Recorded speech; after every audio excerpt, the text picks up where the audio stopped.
Hello friends, आज हम बात करेंगे डायबिटीज़ पेशेंट में एक्सरसाइज का एक ओवरव्यू या एक ब्रीफ डिस्कशन करेंगे। डायबिटीज़ में एक्सरसाइज के क्या बेनिफिट्स होते हैं, क्या रिस्क होते हैं, क्या क्या चीज़ों का ध्यान रखने की ज़रूरत है, कौन सी तरह की एक्सरसाइज करने की ज़रूरत है और क्या इसके रिकमेंडेशंस हैं, उस बारे में बात करेंगे। हमने डायबिटीज़ के एक्सरसाइज के प्रिकॉशंस पर ऑलरेडी 2 वीडियोज़ किए हैं जो कि आप मेरे चैनल पर देख सकते हैं। आज सिर्फ एक जनरल ओवरव्यू करेंगे कि डायबिटीज़ में एक्सरसाइज का रोल क्या है और ये उनके लिए सेफ़ है कि नहीं और किस तरह की एक्सरसाइजेज उनको करनी चाहिए। टॉपिक पर जाने से पहले जो लोग हमारे चैनल पर नए हैं उन्हें रिक्वेस्ट करेंगे कि चैनल को सब्सक्राइब करके हमें इंस्पायर और मोटिवेट करें, वीडियोस को ज़्यादा से ज़्यादा लाइक और शेयर करें। सबसे पहले बात करेंगे डायबिटीज़ से एक्सरसाइज में फ़ायदा क्या क्या होता है। देखिए, ये चीज़ तो क्लियर फैक्ट है कि डायबिटिक पेशेंट्स में जहाँ तक पॉसिबल है सबको एक्सरसाइज करना चाहिए। जितना ज़्यादा अग्रेसिवली और विगरसली वो एक्सरसाइज करेंगे उतना लॉन्ग टर्म बेनिफिट ज़्यादा होगा और जितना तरह की एक्सरसाइजेस करेंगे उतना उनके लिए अच्छा होगा ऑब्वियसली। लेकिन हर तरह की एक्सरसाइजेस उतना अच्छा नहीं है। आपको ज़्यादातर एरोबिक एक्सरसाइज पर या वॉकिंग, रनिंग, जॉगिंग, स्विमिंग इस तरह की एक्सरसाइज पर ज़्यादा फोकस करना है, जिससे ओवरऑल स्टैमिना भी बढ़े, कार्डियोवैस्कुलर कॉम्प्लिकेशंस का चांस भी कम हो जाए और ओवरऑल हेल्थ सब चीज़ इसमें इंप्रूव हो। तो जितना आप डायबिटीज़ में पेशेंट्स में एक्सरसाइज को प्रमोट करेंगे उतना पेशेंट का हेल्थ इंप्रूव होगा और ओवरऑल कार्डियोवैस्कुलर स्टेटस पेशेंट का इंप्रूव होगा। डायबिटीज़ में बेसिकली एक्सरसाइज का फ़ायदा क्या है? एक तो इंसुलिन की सेंसिटिविटी को बढ़ाता है, यानी रिसेप्टर्स पे इंसुलिन जो काम करता है उसका एक्शन को कुछ हद तक इंप्रूव करता है। अगर डायबिटिक पेशेंट रेगुलर बेस पे एक्सरसाइज करेगा तो इंसुलिन का एक्शन बेटर होगा, कम इंसुलिन में काम चलेगा, शुगर लेवल्स बेटर कंट्रोल होगा। ओवरऑल शुगर लेवल्स का कंट्रोल भी डायबिटिक पेशेंट में ज़्यादा अच्छा होता है। एक्सेसिव शुगर जो बॉडी में है वो यूटिलाइज अच्छी तरह से होता है और बॉडी में वो एक्सेसिव शुगर के जो एंड प्रोडक्ट्स या खराब एंड प्रोडक्ट्स जो बनने हैं वो कुछ हद तक कंट्रोल होगा अगर एक्सेसिव ब्लड में शुगर नहीं होगा तो। नेक्स्ट है, डायबिटिक पेशेंट में वेट मैनेजमेंट करने में भी एक्सरसाइज मदद करता है, क्योंकि डायबिटिक पेशेंट में सबसे बड़ा प्रॉब्लम मेटाबॉलिक सिंड्रोम की वजह से होता है। जब डायबिटिक पेशेंट का वजन बढ़ जाता है तो उसको heart related problem, kidney related problems और स्ट्रोक वगैरह के प्रॉब्लम ज़्यादा बढ़ जाते हैं। ओवरऑल कार्डियोवैस्कुलर प्रॉब्लम्स बढ़ जाते हैं अगर आपका वजन ज़्यादा है तो। अगर आप एक्सरसाइज करेंगे रेगुलर बेस में तो वजन कंट्रोल करने में आपकी काफ़ी मदद करेगा और इसको आप लंबे समय तक मेंटेन करेंगे तो ओवरऑल आपकी हेल्थ भी अच्छी रहेगी और हार्ट अटैक्स आने का चांस काफ़ी हद तक कम हो जाएगा। नेक्स्ट है कि कार्डियोवैस्कुलर हेल्थ के लिए भी अच्छा है। हार्ट की ओवरऑल पंप क्षमता भी इंप्रूव होती है, हार्ट रेट भी कंट्रोल होता है, ऑटोनॉमिक सिस्टम भी इससे बेटर होता है, स्ट्रेस हार्मोन्स भी हार्ट के बेटर होते हैं और आपका ओवरऑल स्टैमिना और सांस फूलने का प्रॉब्लम भी कम होता है और हार्ट में कुछ हद तक कोलैटरल्स रिक्रूटमेंट भी होता है। अगर ब्लॉकेजेस डेवलप हो जाए तो भी उसका रिक्रूटमेंट होता है। और दूसरा ये है कि अगर आप एक्सरसाइज करते रहेंगे तो आपको पता चलेगा कि आपको ब्लॉकेज है या नहीं, क्योंकि ज़्यादातर ब्लॉकेजेस के सिम्टम्स एक्सर्शनल सिम्टम्स होते हैं, यानी चलने फिरने में सांस फूलना, चलने में धड़कन बढ़ना, चलने में घबराहट होना, ये सिम्टम्स होते हैं। तो जो लोग सेडेंट्री हैं और एक्सरसाइज नहीं करते हैं उनको सिम्टम्स लंबे समय तक ना पता चले, ऐसा हो सकता है। आप रेगुलर बेस पे एक्सरसाइज करेंगे तो आपको सिम्टम्स का जल्दी पता चलेगा, आपको मैनेज करने में मदद मिलेगी। नेक्स्ट, एक्सरसाइज करने से स्ट्रेस भी कम होता है। मेंटल स्ट्रेस को कम करने में भी डायबिटीज़ में आपकी मदद होती है। अगर आप एक्सरसाइज करेंगे तो आप जितना विगरसली एक्सरसाइज करें उतना आपको टेंशन, एंग्जाइटी और स्ट्रेस का प्रॉब्लम नहीं होगा। मेंटल स्ट्रेस हार्मोन्स काफ़ी हद तक कम हो जाएंगे और ओवरऑल ये भी ब्लड शुगर लेवल्स को कंट्रोल करने में मदद करेगा। इसके अलावा आपकी एनर्जी लेवल्स भी इंप्रूव हो जाएगी। अगर आप रेगुलर बेस पे एक्सरसाइज करते हो तो आपकी ओवरऑल फिटनेस और एनर्जी लेवल्स और एफर्ट टॉलरेंस भी इंप्रूव होगा, जिससे आपकी ओवरऑल स्टैमिना और ओवरऑल हेल्थ और वेलबींग अच्छी होगी अगर आप रेगुलर बेस पे एक्सरसाइज करते हो। इसके लिए ज़रूरी है कि आपको ज़्यादातर स्टैमिना बिल्डिंग एक्सरसाइज पर ज़्यादा फोकस करना है। बॉडी बिल्डिंग और स्ट्रेंथ ट्रेनिंग आप कर सकते हो, लेकिन उससे ज़्यादा ज़रूरी है कि आप वॉकिंग, रनिंग, जॉगिंग और इस तरह की एक्सरसाइज ज़्यादा करें जिससे आपका स्टैमिना बढ़े। सबसे पहले ज़रूरी है कि कोई भी एक्सरसाइज का प्रोटोकॉल स्टार्ट करने से पहले आपके डॉक्टर के साथ डिस्कस करिए कि आपके लिए एक्सरसाइज अच्छी है कि बुरी है, कौन सी एक्सरसाइज आप कर सकते हैं, कौन सी नहीं कर सकते। इसको डॉक्टर से मिलके प्रॉपर वे में अगर प्लान करें तो आपको रिजल्ट अच्छा मिलेगा।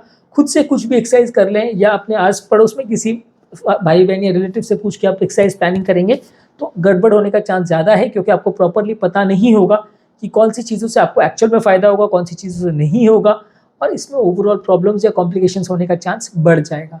इसके अलावा ब्लड शुगर लेवल्स का प्रॉपरली मॉनिटर करें अगर आपको रेगुलर एक्सरसाइज करना है तो, क्योंकि एक्सरसाइज में क्या है, बॉडी का मेटाबॉलिज्म बढ़ जाता है तो शुगर लेवल सडनली कम होने का चांस बढ़ जाता है। तो आप शुगर लेवल्स को प्रॉपरली अगर मॉनिटर और मेंटेन करेंगे तो कॉम्प्लिकेशंस होने का चांस और सडन हाइपोग्लाइसीमिया होने का चांस काफ़ी हद तक कम हो जाएगा। नेक्स्ट है, कौन सी टाइप की एक्सरसाइज पर आप फोकस कर रहे हैं वो जरूर ध्यान रखिए। वॉकिंग, रनिंग, जॉगिंग, स्विमिंग और एरोबिक एक्सरसाइज पर ही ज़्यादा फोकस करें, ये आपकी ब्लड शुगर लेवल्स को कंट्रोल करने में मदद करता है। एक्सरसाइज ट्रेनिंग का अगर आप करते हैं तो आपकी इंसुलिन सेंसिटिविटी को इंप्रूव करता है, मसल की स्ट्रेंथ को इंप्रूव करता है। वो भी आप कर सकते हैं, बुरा नहीं है, लेकिन स्पेसिफिक एक्सरसाइज पर ज़्यादा फोकस करें और थोड़ा बदल बदल के अगर एक्सरसाइज करें तो शायद आपको रिजल्ट्स ज़्यादा अच्छे मिलेंगे। पर लेकिन कोई पर्टिकुलर एक्सरसाइज के लिए आपको एक बार डॉक्टर से पूछ ले तो अच्छा है, क्योंकि कुछ पेशेंट्स में हार्ट का प्रॉब्लम होता है, कुछ में साथ में जॉइंट्स का प्रॉब्लम होता है, ब्लड प्रेशर का प्रॉब्लम होता है। तो ये सारी चीज़ें प्रॉपरली सॉर्ट आउट हो जाए तो ही आप एक्सरसाइज प्लान करें तो ज़्यादा अच्छा है। नेक्स्ट एक एक्सरसाइज को ग्रेजुअली इंक्रीज करें, यानी एक बेस लाइन लेवल से स्टार्ट करके फिर धीरे धीरे करके उसको बढ़ाएं तो ज़्यादा अच्छा है। पहले दिन से अगर आप मैराथन दौड़ने की कोशिश करेंगे या पहाड़ चढ़ने की कोशिश करेंगे तो आपको कभी भी रिजल्ट्स अच्छे नहीं मिलेंगे। आप एक्सरसाइज को ग्रेजुअली बढ़ाइए, धीरे धीरे करके बढ़ाइए, तो आपको लॉन्ग टर्म आउटकम अच्छा मिलेगा और ओवरऑल हेल्थ भी आपकी बेटर रहेगी। नेक्स्ट इंपॉर्टेंट चीज़ है कि आपका हाइड्रेशन प्रॉपर वे में मेंटेन करें, पानी ज़्यादा मात्रा में पीजिए, तो इससे आपका बॉडी डिहाइड्रेट नहीं होगी और ओवरऑल आपकी हेल्थ और बॉडी फंक्शन बेटर होगा। ओवरऑल आपका एक्सरसाइज रिलेटेड कॉम्प्लिकेशन का चांस भी कम होगा, एक्सरसाइज रिलेटेड या डायबिटीज रिलेटेड कॉम्प्लिकेशन होने का चांस भी कम होगा। नेक्स्ट है हाइपोग्लाइसीमिया प्रिवेंशन के लिए प्रॉपर उसके टिप्स पर हमने बात करी, अलग वीडियो उस पर किया है। एक्सरसाइज के दौरान उसका विशेष ध्यान रखने की ज़रूरत है। साथ में हमेशा हाइपोग्लाइसीमिया प्रोटेक्शन किट लेके जाएं, जब भी आप एक्सरसाइज करो आपकी कैरी बैग में वो हो सकता है, और अपना आईडी कार्ड लेके जाएं जो आपको अगर कुछ इमरजेंसी हो तो आपको लोगों को इन्फॉर्म कर सकता है कि आपको प्रॉब्लम है। और इसके अलावा खाने के बाद या जो भी टाइम आप एक्सरसाइज कर रहे हो तो उससे में शुगर लेवल्स मॉनिटर करके जाएं तो ज़्यादा अच्छा है। कुछ हल्का सा स्नैक वगैरह साथ में लेके जाएं तो ज़्यादा अच्छा है। दवाई लेने के तुरंत बाद आप एक्सरसाइज करने का प्रयास मत करिए, नहीं तो शुगर सडनली कम हो सकता है। अब बात करेंगे एक्सरसाइज के क्या रिकमेंडेशंस है डायबिटिक पेशेंट्स में। पहला ये कि फ्रीक्वेंसी कितनी होनी चाहिए, एटलीस्ट हफ्ते में 150 मिनट्स यानी डेली 30 मिनट आपका एक्सरसाइज होना चाहिए, हफ्ते में 5 दिन। जितना ज़्यादा आप एक्सरसाइज करेंगे उतना अच्छा। मैं तो नॉर्मली रिकमेंड करता हूँ कि डेली एक्सरसाइज करनी चाहिए और एटलीस्ट 1 घंटा करनी चाहिए। जितना ज़्यादा अग्रेसिवली करेंगे उतना आपको अच्छे रिजल्ट्स मिलेंगे। इंटेंसिटी कैसी होनी चाहिए, ज़्यादातर आपकी एरोबिक एक्सरसाइज आप धीरे धीरे करके उसकी इंटेंसिटी बढ़ाइए।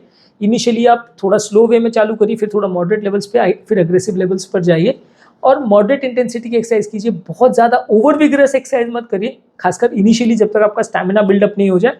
उसके बाद फिर धीरे धीरे करके उसको बढ़ाते जाइए। साइकिलिंग, स्विमिंग, डांसिंग और रेजिस्टेंट ट्रेनिंग, ये सारी चीज़ें आप कर सकते हो, लेकिन धीरे धीरे करके उसको बढ़ाएं तो अच्छा है। ऑल ऑफ अ सडन आप कोई भी एक्सरसाइज को अगर बॉडी को अगर उसमें डाल देते हो तो रिजल्ट्स आपको उतने अच्छे नहीं मिलेंगे, कॉम्प्लिकेशन का चांस बढ़ जाएगा। नेक्स्ट है कि ड्यूरेशन कितना होना चाहिए, 5 to 10 मिनट्स का वार्मिंग अप और कूलिंग डाउन होना चाहिए और at least 30 minutes of exercise daily आप करें तो ज़्यादा अच्छा रिजल्ट्स आपको मिलेंगे और ओवरऑल इसको डेली मेंटेन करेंगे तो ज़्यादा अच्छे रिजल्ट्स मिलेंगे। नेक्स्ट है इंपॉर्टेंट चीज़ की एक्सरसाइज के पैटर्न और स्ट्रैटेजी को प्रॉपरली इंडिविजुअलाइज करें तो ज़्यादा अच्छा है।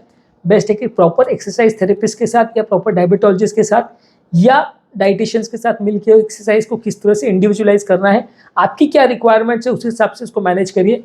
अब किसी को मान लीजिए जॉइंट का प्रॉब्लम है, किसी को बीपी का प्रॉब्लम है, किसी को स्ट्रोक का प्रॉब्लम है, तो उसकी एक्सरसाइज का पैटर्न बिल्कुल अलग होगा, उसका एक्सरसाइज की रिक्वायरमेंट्स अलग होगी। किसी को अगर ऑलरेडी हार्ट फेलियर हो चुका है तो उसके लिए प्रिकॉशंस और रिक्वायरमेंट अलग होगा। तो किस तरह से आपकी एक्सरसाइज को प्लान करना है ये प्रॉपरली रिकमेंडेशंस के हिसाब से इंडिविजुअलाइज अपने आपको करवाएं तो ज़्यादा अच्छा है। रैंडमली कुछ भी एक्सरसाइज स्ट्रैटेजी को पिक ना करें, नहीं तो प्रॉब्लम्स ज़्यादा होगी। एक्सरसाइज में प्रॉपर्ली सब चीज़ों को मॉनिटरिंग करिए और उसको एडजस्टमेंट्स करते रहिए। एक्सरसाइज से आपका रिस्पांस कैसा रह रहा है, आपका पल्स कितना बढ़ रहा है, बीपी कितना बढ़ रहा है, शुगर लेवल्स में कितना फ्लक्चुएशन हो रहा है, ये सारी चीज़ें अगर मॉनिटर्ड रहें तो आपको रिजल्ट्स अच्छे मिलेंगे। अनमॉनिटर्ड वे में आप कोई भी तरह का एक्सरसाइज या एक्टिविटी करते हैं तो फ़ायदा होने के बदले नुकसान हो सकता है और उसके हिसाब से एडजस्टमेंट भी कर सकते हैं कि ये पर्टिकुलर एक्सरसाइज करने से आपको प्रॉब्लम हो रही है, ये पर्टिकुलर एक्सरसाइज करने से अच्छा रिस्पॉन्स मिल रहा है। उसको देख के समझ के अगर अपनी स्ट्रैटेजी प्लान करेंगे और उसको फाइन ट्यूनिंग करते रहेंगे तो आपको ज़्यादा अच्छे रिजल्ट्स मिलेंगे। आप रैंडमली कुछ भी करेंगे और उस समय बीपी 200 चला गया, पल्स 200 चली गई, उसको मैनेज नहीं कर पा रहे हैं, कंट्रोल नहीं हो पा रहा है, अनसेफ वे में एक्सरसाइज कर रहे हैं तो उसको प्रॉब्लम्स होने का चांस बढ़ जाएगा। नेक्स्ट है कि हर एक एक्सरसाइज में सारे सेफ्टी प्रिकॉशंस का ध्यान रखिए। प्रॉपर सेफ एक्सरसाइज के लिए गियर होना चाहिए, प्रॉपर जूते, प्रॉपर शूज़, चाइल्ड फुट के चांस को कम करें और अलग अलग तरह के जो इक्विपमेंट्स होते हैं, प्रोटेक्टिव कपड़े पहने, बहुत ज़्यादा गर्म या बहुत ज़्यादा ठंडे कपड़े नहीं पहने, ब्रीदेबल कपड़े पहने जिससे बॉडी का स्वेटिंग प्रॉपर वे में हो पाए और बॉडी बहुत ज़्यादा गर्म या ठंडी ना हो। हमेशा जब भी एक्सरसाइज करने जाए तो आपका एक आइडेंटिफिकेशन कार्ड जिसमें आपका नाम, नंबर और आपकी बीमारी के बारे में डिटेल्स पर्स में होना चाहिए। सेफ्टी ब्रेसलेट भी आप पहन सकते हो और हमेशा एक्सरसाइज के लिए किसी के साथ में जाए तो ज़्यादा सेफ होगा। आसपास वालों को पता होना चाहिए कि आप एक्सरसाइज के लिए जाएँ, कब जा रहे हैं, तो थोड़ा सा अगर कुछ भी प्रॉब्लम होती है तो जल्दी मैनेज किया जा सके, क्योंकि कभी कभी सडन प्रॉब्लम्स डायबिटिक पेशेंट्स में हो सकती है। इसके अलावा एक्सरसाइज को एंजॉय करिए, वो सबसे इंपॉर्टेंट है, क्योंकि कई बार आप एक्सरसाइज को बर्डन या पनिशमेंट की तरह से अगर करते हैं तो रिजल्ट्स आपको उतने अच्छे नहीं मिलते हैं। आप उसको एंजॉय करिए और रेगुलर बेस पे चेंज करते रहिए, तो मे बी आपको ज़्यादा अच्छे रिजल्ट्स मिलेंगे। हाँ, कोई पर्टिकुलर एक्टिविटी को आप ज़्यादा एंजॉय करते हैं तो उसको करने में कोई बुराई नहीं है, पर अगर आप नहीं एंजॉय करते हो तो चेंज करके देखिए, कोई ना कोई एक्टिविटी आप जो पसंद करेंगे उसमें आपको रिजल्ट ज़्यादा अच्छे मिलेंगे। तो चेंजेबल एक्टिविटीज़ करेंगे तो लॉन्ग टर्म आपको ज़्यादा दिन तक आप कर पाएंगे और ज़्यादा अच्छे से उसको मैनेज और मेंटेन कर पाएंगे। और बहुत ज़्यादा रेजिस्टेंट ट्रेनिंग करने के बदले फ्लेक्सिबिलिटी और बैलेंस पर फोकस करें तो अच्छा है। ऐसा मसल्स की इंडिविजुअल फ्लेक्सिबिलिटी और स्ट्रेचिंग अगर आप करेंगे तो जॉइंट्स पर भी वो ज़्यादा अच्छा रहेगा, और खासकर उम्रदराज पेशेंट में जॉइंट पेन और प्रॉब्लम्स होने का चांस कम होगा। रिपीटेटिव यूज़ एक ही जॉइंट का बार बार करना अच्छा नहीं है। आप एक ही तरह की एक्सरसाइज कर रहे हो कि डेली वॉकिंग की कर रहे हो या डेली रनिंग ही कर रहे हो, तो उसमें एक पर्टिकुलर जॉइंट्स में घिसाव होने का चांस बढ़ जाता है। तो चेंज करेंगे, अपनी रिक्वायरमेंट्स के हिसाब से अलग अलग जॉइंट्स की एक्सरसाइज करेंगे तो ज़्यादा अच्छे रिजल्ट्स मिलेंगे, लॉन्ग टर्म आउटकम ज़्यादा अच्छा होगा।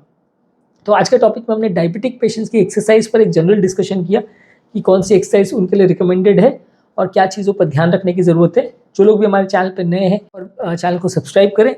डायबिटीज़ से रिलेटेड या डायबिटीज़ एक्सरसाइज से रिलेटेड हमने ऑलरेडी बहुत सारे वीडियो किए।